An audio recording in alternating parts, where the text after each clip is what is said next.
I would love to double click on that impact and something you said around the widespread nature of it.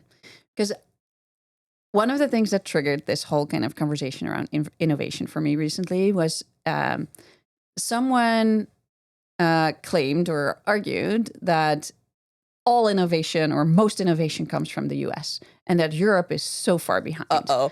And I mean, you know what to say to kind of get me into things.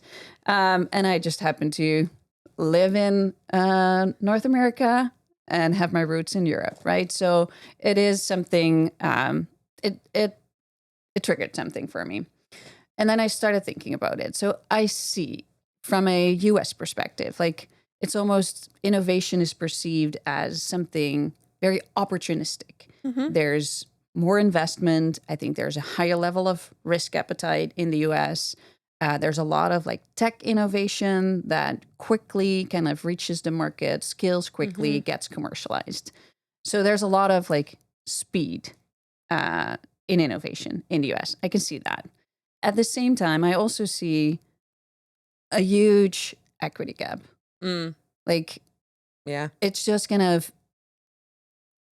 the access to innovation. Is it equal for everyone? Does it reach kind of the masses? And that brings me back to the question that I raised earlier. Like, is it still innovation if it doesn't reach wider society?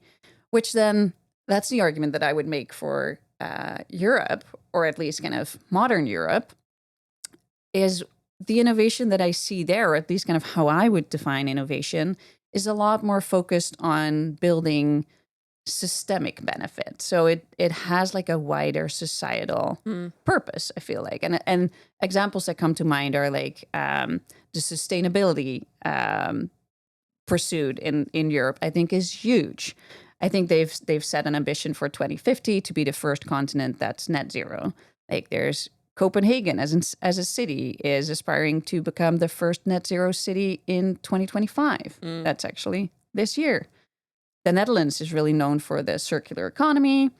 Paris has this really amazing concept of the 15-minute city, where they want to kind of design or redesign the city so that everyone has access to everything they need within 15 minutes. Oh, that's cool. Like groceries, wellness, job. And Paris is huge. Social. So it's not a tiny city. All to kind of reduce the usage of cars. So sustainability in Europe is like one of those examples. There's the high-speed rail network. There's the Euro and the European Union in itself, like as a collaboration, a partnership.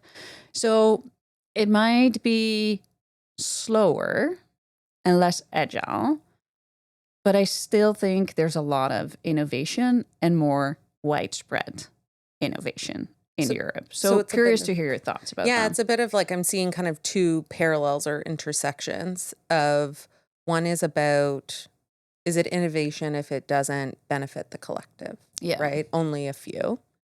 And then there's a piece around speed. So it's almost like the spectrum of, on one end of the spectrum, it's you go fast and maybe it doesn't benefit as many people as it possibly could. The other end, you go a bit slower, not slow, but a bit slower for systemic, societal, greater collective benefit. Yeah. Interesting. And it's kind of also like, where does the spark start? Like, what's the driver for innovation? And then when I go back to the US examples in Silicon Valley, and I don't know if many people actually know this, but Silicon Valley started as like a group to innovate to help the US win the Cold War, to get that competitive advantage over the Soviet Union. And I mean, I think the examples are familiar, right? Like the internet, GPS, they were all innovations that initially were developed for the military. So small, well, not small, but single purpose, not like they weren't intended to be for society, change consumer behavior, etc.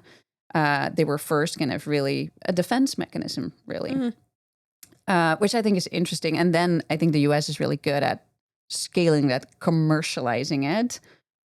But that got you into that situation of like, it becomes a bit patchy in terms of who is it accessible to. Yeah.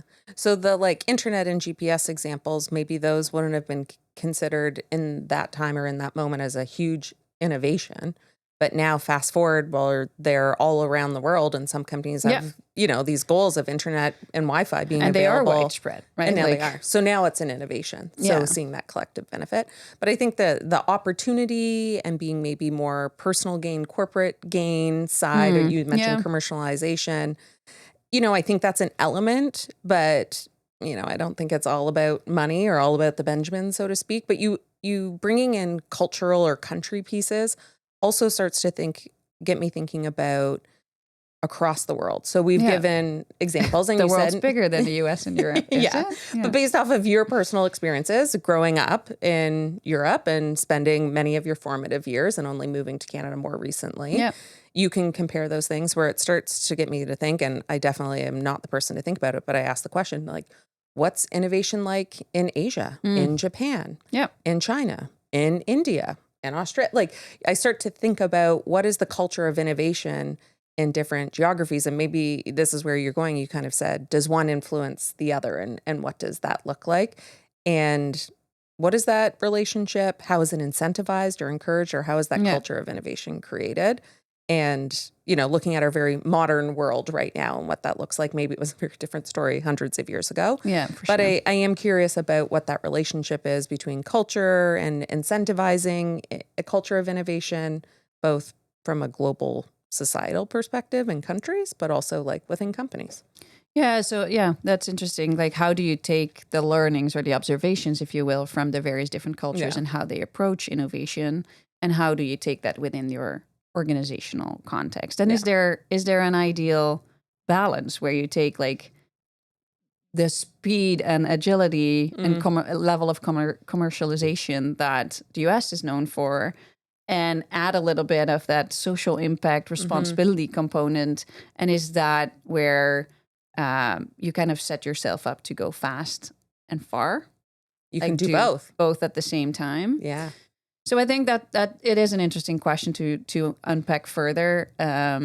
But I think what we land on is like there is an impact piece and there's a speed piece to innovation, and they're both influenced by context, whether that's your geographical, cultural context or your organizational context at a smaller scale.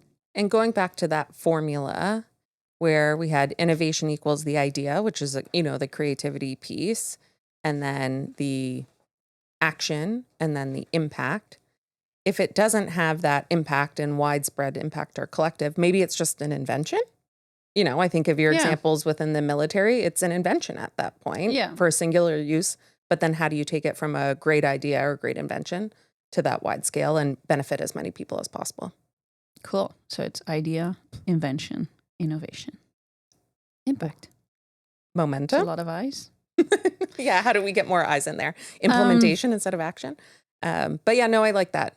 I think so. To benefit the many, we're aligned on that. We agree. Yeah.